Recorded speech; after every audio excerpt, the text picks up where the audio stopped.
Thank you, everyone, for joining us this morning.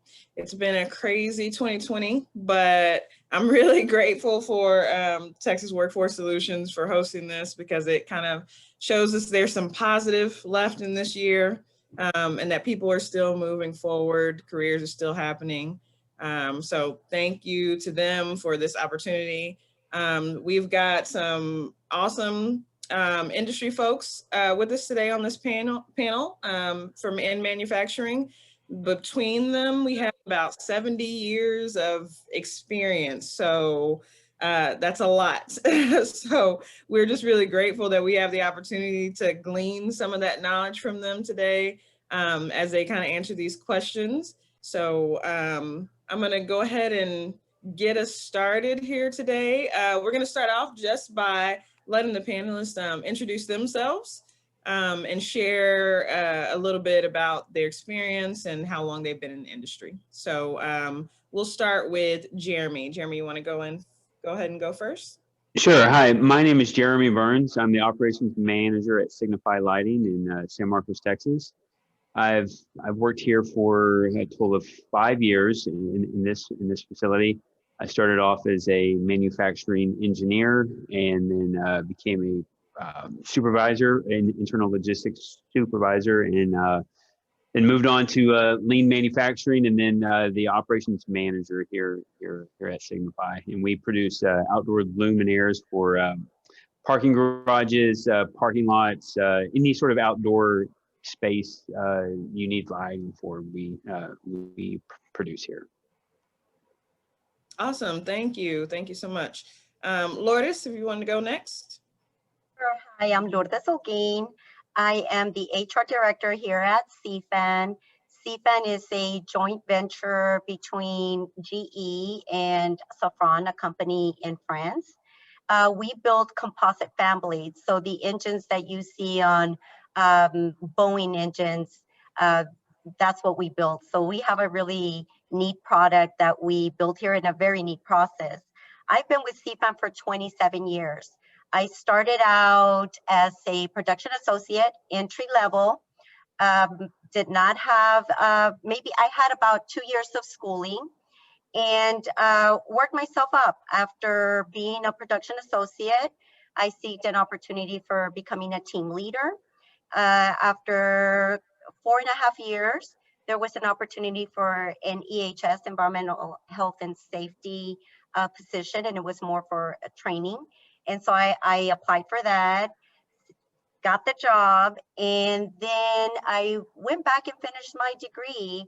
And so I have a degree in business management with a concentration in human resources.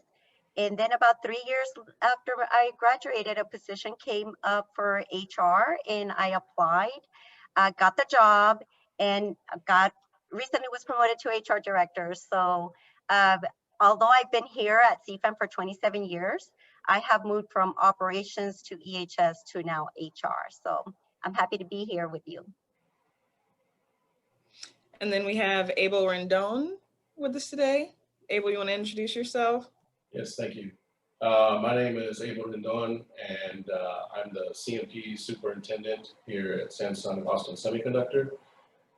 We make devices for your phones, for cars, all sorts of integrated circuits is what we develop here and manufacture. I have been at Samsung since 2007, so going on 14 years.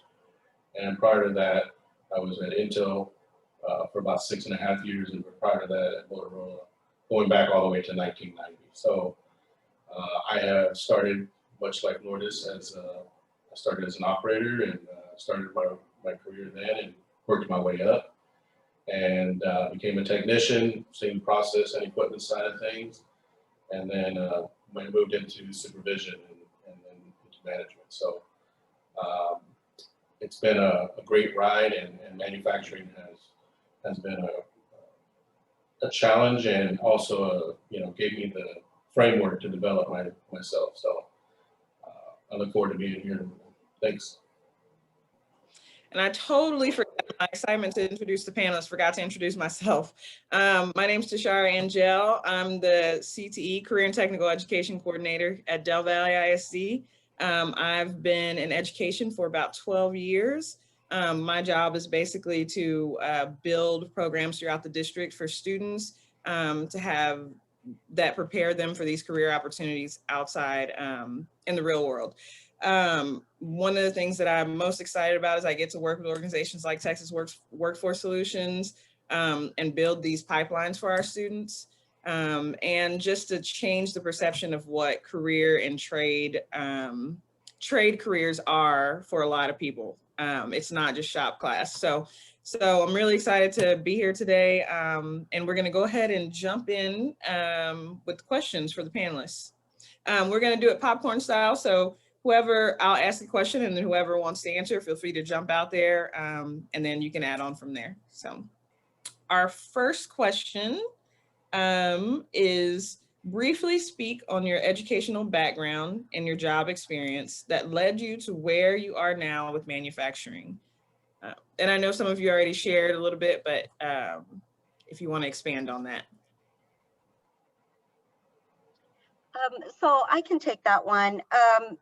You know, when I finished high school, I thought I wanted to be do some social work, maybe criminal justice, and then I ended up going different path, got married, moved, then started looking for a career without any schooling or some schooling, and I found CFAN. And I had never worked in a manufacturing industry at all. Didn't really know much about them. So I looked into CFAN. I liked some of the things that I saw. And I also learned that CFAN paid tuition. They had a tuition reimbursement program. So I thought I'll start there and see what happens. Well, when I came to CFAN, I saw that there was so many opportunities for different careers, whether it was engineering, finance, HR, safety.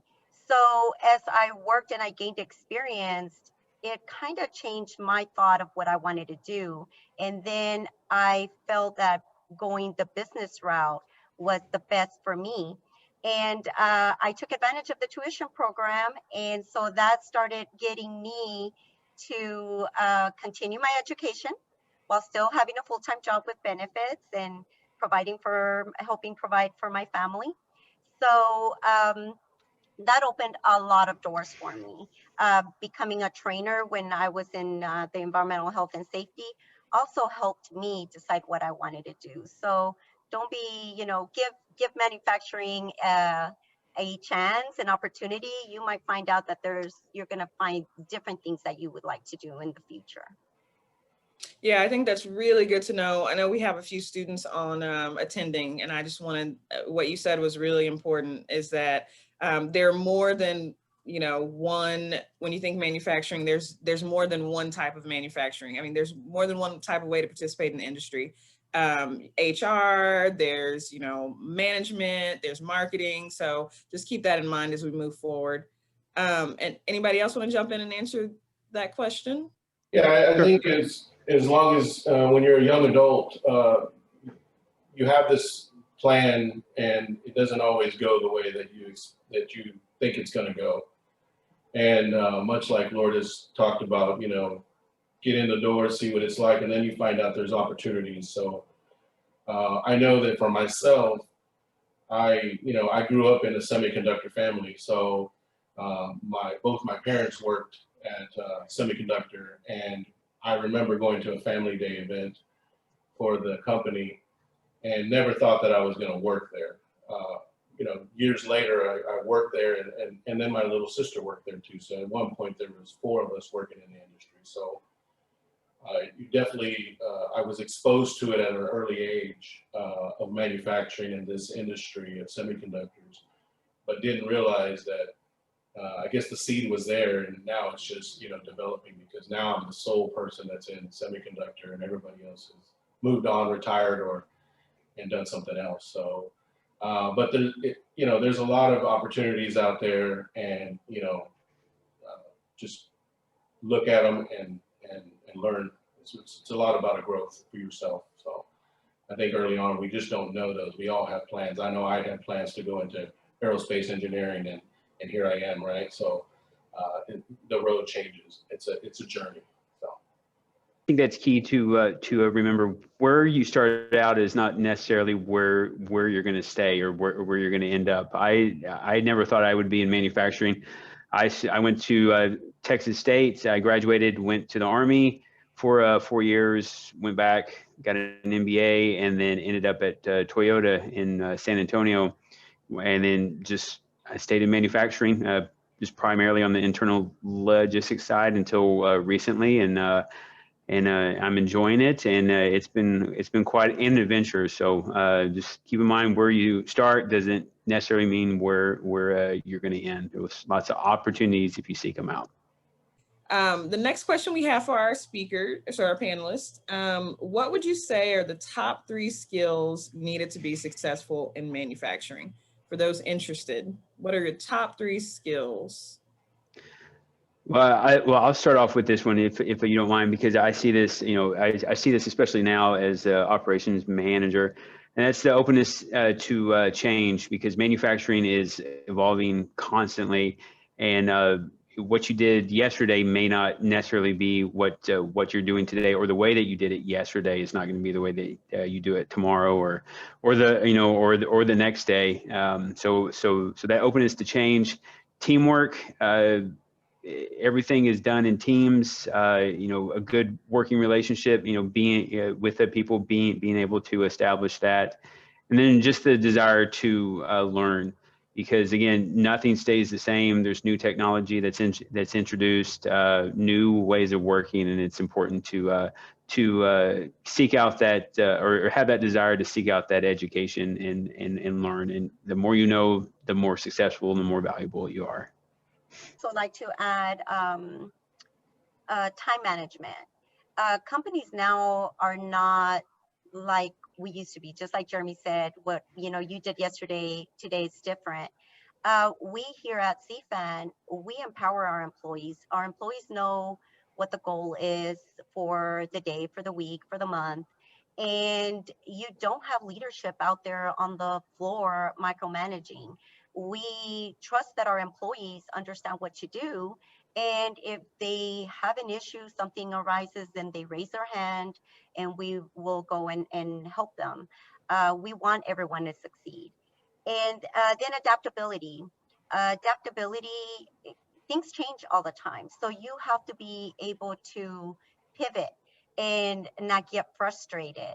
If your manager maybe at the beginning of the week set a goal and for some reason now that goal has changed, it's okay. So we want our employees to understand and be respectful and say, okay, what do I need to do? And just pivot and go with it.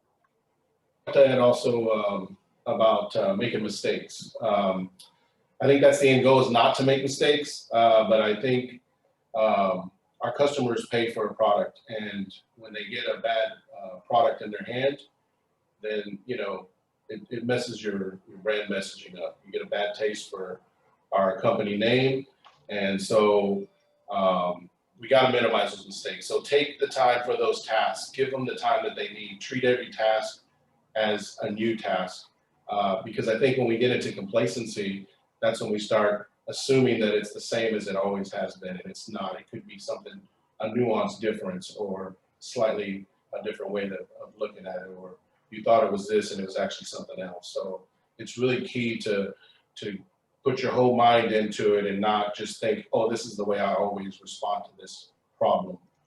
Look at it as a fresh thing and give it its due time.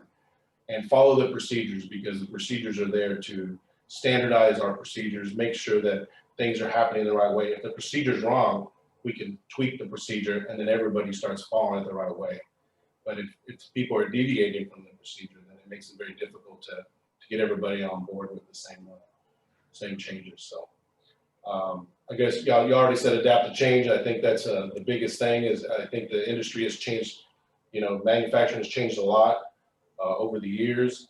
And then also, you know, always being a sponge, take up as much information as you can, be an asset to the company and learn.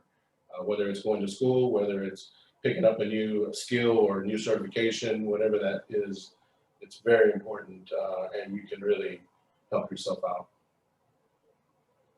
Awesome, thank you. What I think is most interesting about how you all answered that question is the top three skills needed in manufacturing. Nearly all of them were not directly related to manufacturing. They were all what we would call soft skills or transferable skills that are really useful for any industry. You know, adaptability, teamwork, those things. So I thought that was really interesting. That's something to keep in mind. For our next question, what is a common misconception about working in manufacturing? What do people get wrong when they think about or talk about manufacturing? I'll take this one. So I think my misconception was, and I remember years ago, and I thought, I think to a TV show called I Love Lucy, and I recall in the episode, Lucy is normally a housewife and works at home, and she gets put into an assembly line, and she's to wrap chocolates. And so the conveyor belt's going, and she's having to wrap the chocolates, and she's falling a little behind, but she kind of, you know, hides some of the progress that she's making. The supervisor comes in, oh, you're doing great.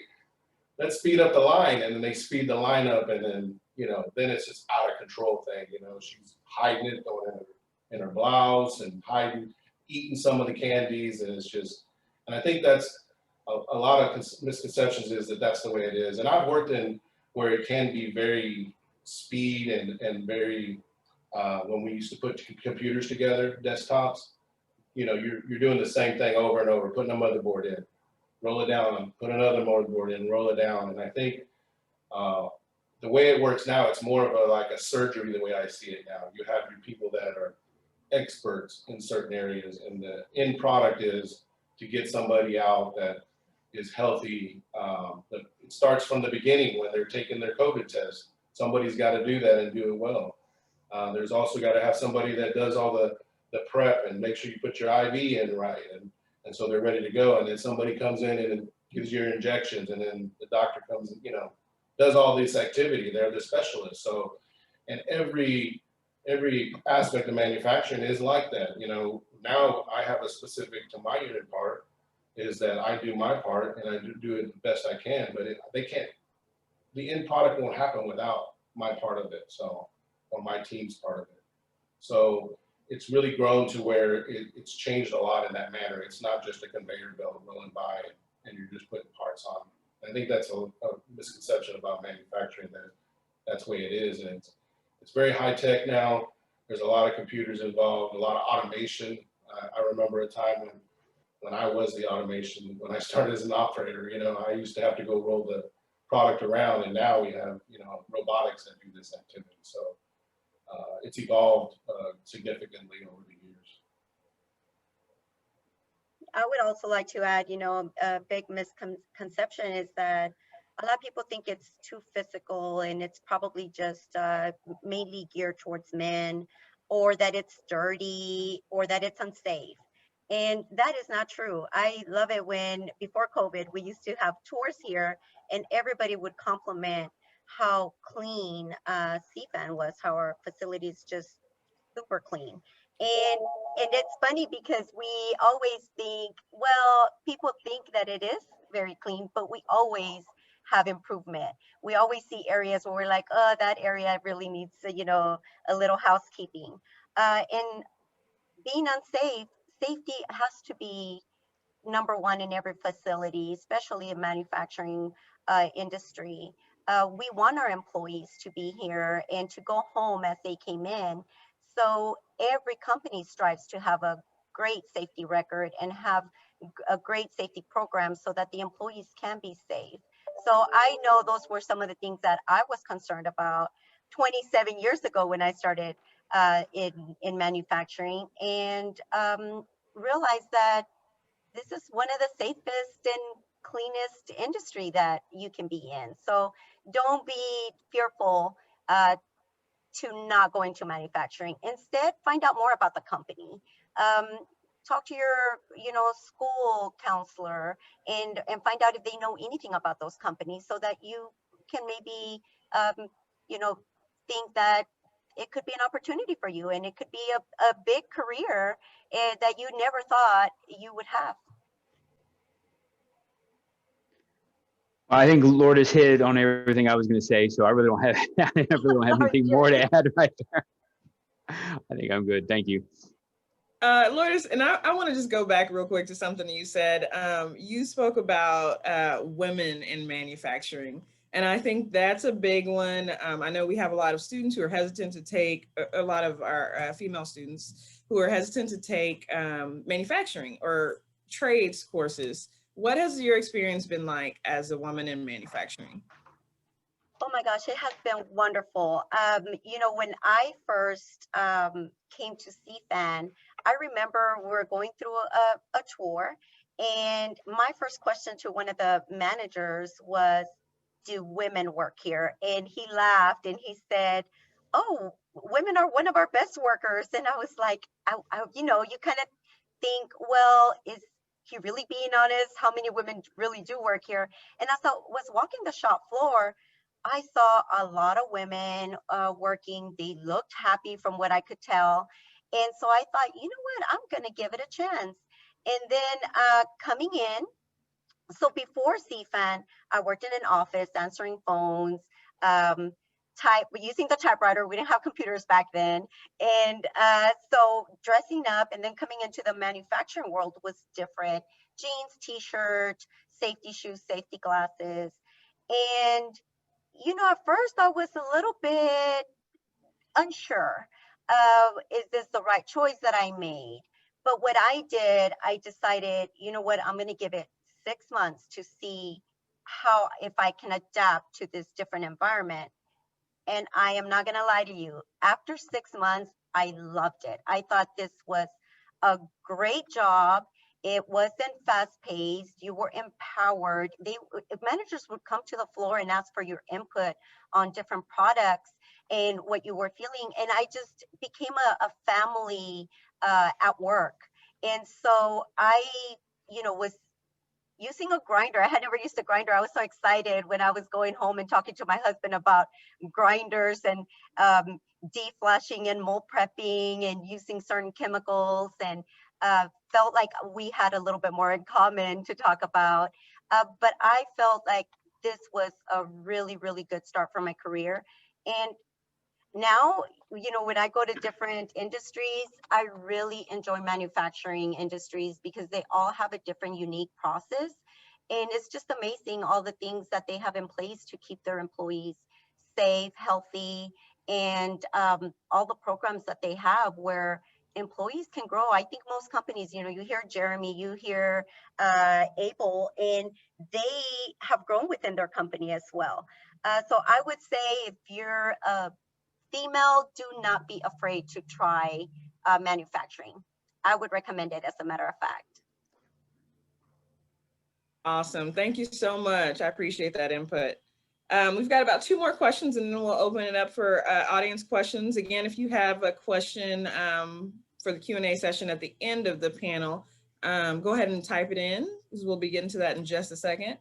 But our next question for the panelists is, what does it take to be accepted into a manufacturing apprenticeship program? So let's say you've decided this is what I want to do. I'm going to jump into an apprenticeship program. What do they need? What skills do you need to prepare to be accepted into one of those programs? So for Samsung, we've paired up with ACC, and you got to have a graduating high school diploma with 3.0 GPA or higher. We do interviews and decide where to place the employee. And I've been part of this program before and done interviews, and I was quite shocked at how high schools are now. It's not the shop, it's not the automotive, it's, they have engineering type programs now out there for students. and we interviewed some students that had their own companies, and it was quite refreshing to find out that you know, the development of our high school programs are doing well. And so, you know, we bring you up as an intern in, and if that all works out, we give you a project that's attainable, and see how you work with that project. And I think Lourdes said a lot of that was like time management. Are you able to get here on time? Are you able to follow through and follow the tasks that we're giving you? Of course, we give you some guidance, of course, and coaching and such, but it's a way to see, is this for you? Is it right for you? And is it right for us as well? It's a fit, right? It's a fit test type deal, I see it as. If it is, then you go to ACC and you start an apprentice program with ACC, and so they give you, and it has to be in a plan that, you know, that accredited plan with a degree plan. And the thing is, you got to keep your GPA up, 3.0 above, and you work. So you actually work like with the shift team. So you're actually getting hands-on, you know, learning from another technician that's training you. And then you work 24 hours basically, and then the rest of the week you're able to go to school and do your studies and such. So I think it's a great program that has started here. I'm happy to see that we've had some success with it, and then we've actually converted some of the people that were on this program over to full-time Samsung employees. So there is a path to do that, and a program set up right now for you know, with Samsung. I'm not sure about the other panelists, but that's what Samsung has from apprentice program. But I think the idea is that you have a willingness to learn, and that you can adapt to the change, and that you have and see if it fits for you. That's really also, does it fit in what you think you can do and accomplish? I think it has a lot to do with the individual to make that decision as well, not just Samsung the company. We don't necessarily have an apprentice program. We hire straight out of high school. However, we do look for certain things when we're hiring for entry-level jobs for recent high school graduates. So one of the things that we really look for is not necessarily a job, because I understand, you know, that when you're in high school, you wanna really work at your GPA. And hey, if you don't have to have a job while you're in high school, go for it. And a lot of employees also, I mean, a lot of high school students also have extracurricular activities. They're in sports, they're in music class, they're in art, they're, you know, all kinds of things, which is okay. And we want to look for those things. So when you're putting your resume together, and if you don't have a job, write all those things down. If you volunteer, that's very important for us. I look for those kinds of things when I'm interviewing a very young 18-year-old, 19-year-old, 20-year-old young adult. I look for those things because maybe they didn't have the opportunity to get a job during the summer for whatever reason. But how are they getting involved in the community? What are they doing besides schoolwork? So those things will also help you get in the door. Okay, if you have an opportunity to get a job, then do it, because that also helps, you know, with you get better with time management, working with different people, teams, communication. So all those things help you get into CFAN. Once you're in CFAN, we have 1 week of new hire orientation.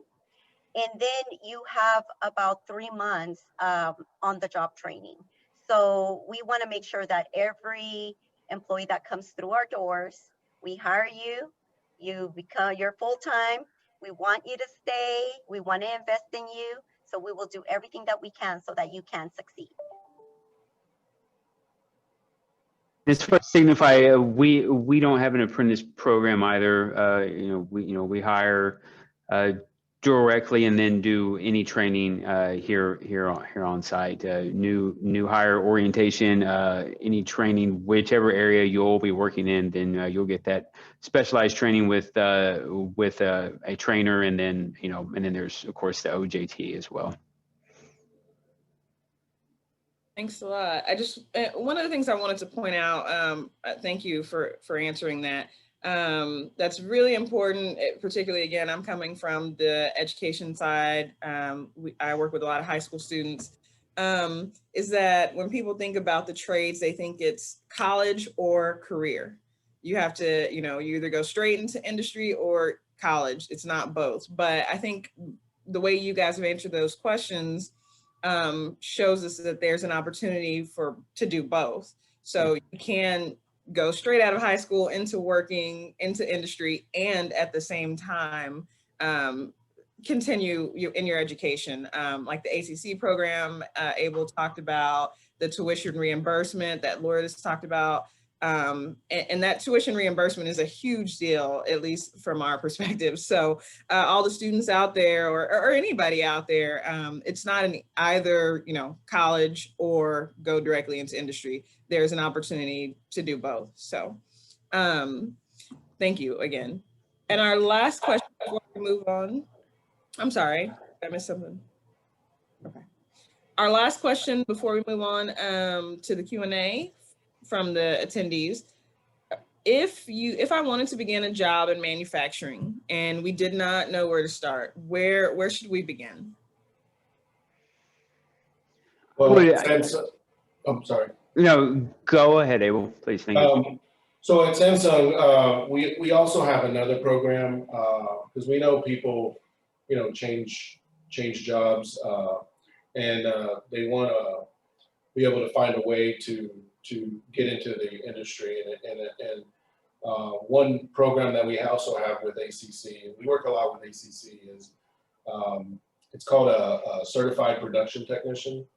And it's just a certification to give you some groundwork, like lockout, tag out, what does manufacturing look like? So it's giving you some skills, and that we know when we hire somebody, we have some basis to say this is how, we know that they know this information, this amount of information. So it's a partnership with ACC, and they complete that program.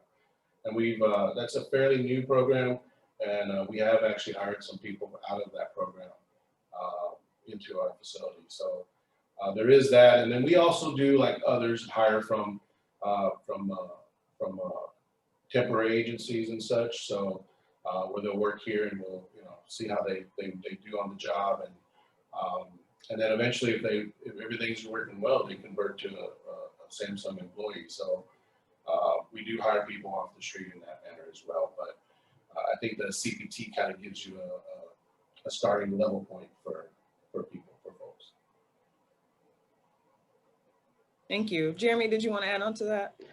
Yeah, I mean, it's just pretty general, but I would think about what you're interested in, look and see what's in the area that you live in or want to live in, and any job description will have the necessary skills to be successful, whatever those skills are, and then evaluate, see if you have them. If you don't, then how can you get them? And then just go from there. I think there's a lot of opportunities, but the first part is just identifying what you would be interested in and seeing what companies in the area do that type of work.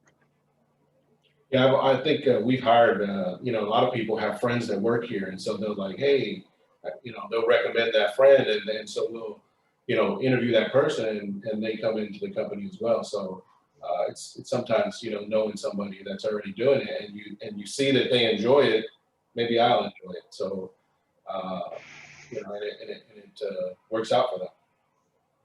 I would also add, talk to your school counselor. A lot of times, like I know we partner with our school districts, and before COVID, we would hold tours here. So talk to your counselor, let them know that you're interested, because then they will contact the manufacturing industries in the area and see if they can do a little job there, if they can, come through a tour. So let them know that you're interested. And also, I know we have a lot of, this is geared to the young people. Everyone loves the internet, the web. Look up companies.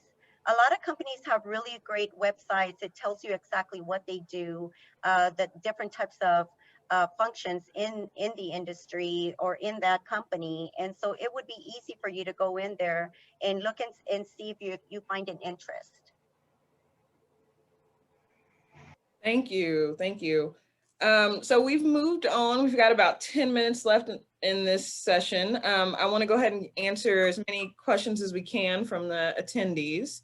Some I think have already been answered, but you can feel free, panelists, feel free to jump in there and expand on answers if you like. So the first question we have is, we have an attendee whose career background is in customer service. They are a recent CPT graduate, but is having a hard time landing a manufacturing job. Do you have any tips on career transition? And feel free to, anybody can jump out there and answer this one.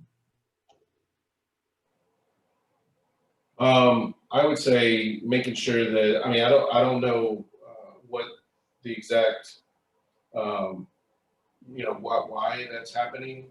A lot of it might be, you know, with the, I don't know how the interviews are going with that, is it Michelle? I know that now we're having to do a lot of these type of interviews or sometimes over the phone interviews. And I think some of that, you know, body language transition gets lost in that communication. But also focus on the things that, you know, that you bring, your skills that you bring to the company and what you can offer. Focus on, I have very good time management. I have, you know, maybe you're good at talking to people, and maybe you want to get into, you know, training and working with people. It just depends on, you got to focus on what your skills are and enhance them and talk about them in your interview. Lead the interview into what your strong point is. And then focus on, you know, if you feel like you're struggling through some of the interview questions, maybe, you know, focus on those, reflect on those and think, oh, maybe I need to do a little more investigation on this area and learn up on it. And so, and a lot of it has to do with learning how the company is and what they're trying to accomplish, their vision and their goals. I would also add, don't give up. You will find the job in what you want to do. Keep trying, and also maybe join some associations so that you can network. Networking is very, very important. You just never know. You meet someone that really gets to know you, your skills, and a job comes up and they will be giving you a call. I would also suggest, and if it's coming from me, it's important, okay? Because I'm not into social media or anything. Get a LinkedIn account. That's a professional account, right? You know, put your skills, put your interest. So you'd be surprised how many resumes go through LinkedIn. It's good. It's really good. I'm going to go ahead and move on to the next question.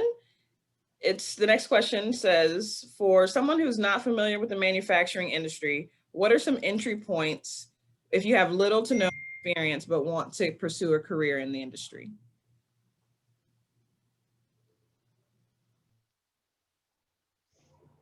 So if you want to just, anybody can jump in and answer that one also. Little no experience, you want to enter the industry, how do you make that happen? What's an entry point?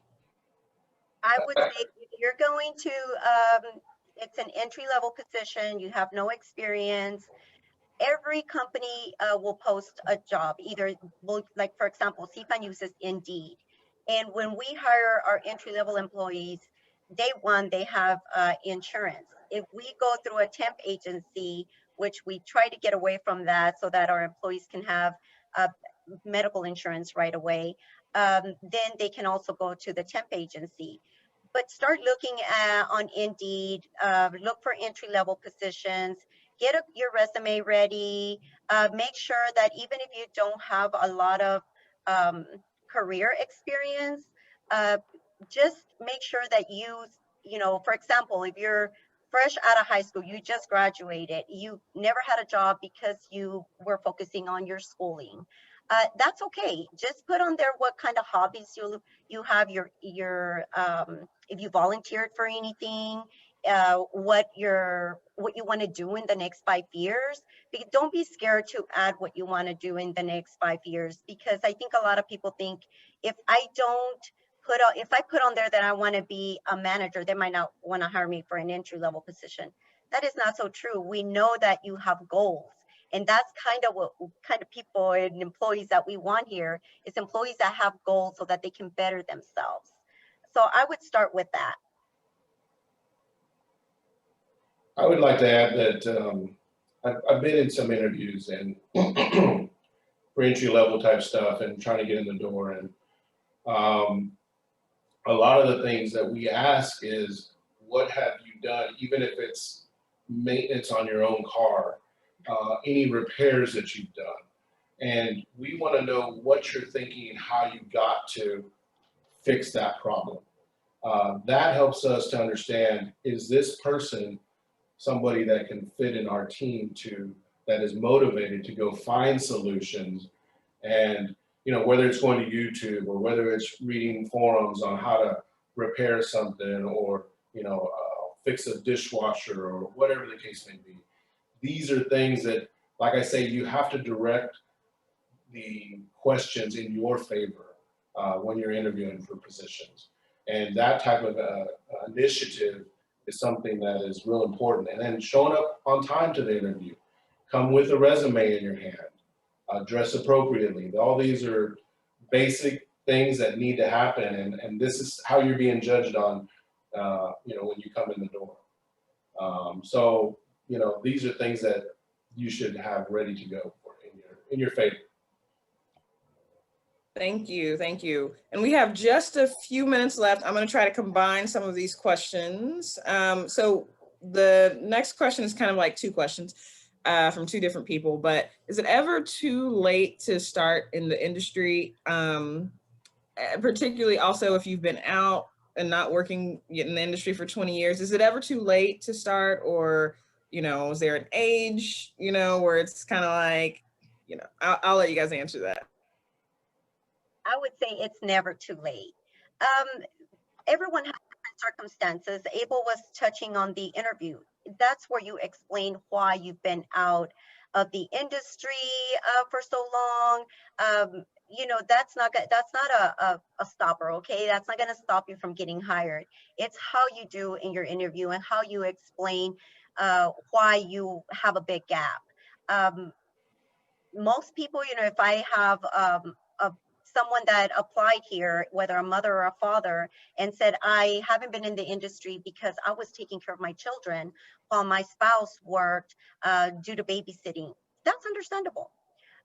So just give a good explanation so they understand why there's the gap, and you should be fine. So it's never too late. And I'm going to go ahead and jump in because we're, again, got about 2 minutes left, but are any of your organizations hiring right now? We're not, Yeah. But in 2022, we're going to be hiring a lot of people. So please see our website. You can see we actually have a video on YouTube. And if you just type in CFAN GE90, you can see all of our process, from shipping and receiving, materials coming in, to our product going out. So you'll get to see all the functions that we have here at CFAN.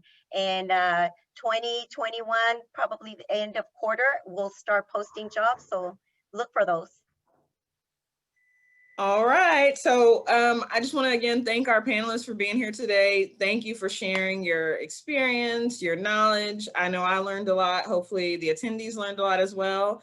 I'm going to go ahead and hand it over to Stephanie Calderon from Texas Workforce Solutions, or Capital Area, sorry, Workforce Solutions, and let her wrap up the session.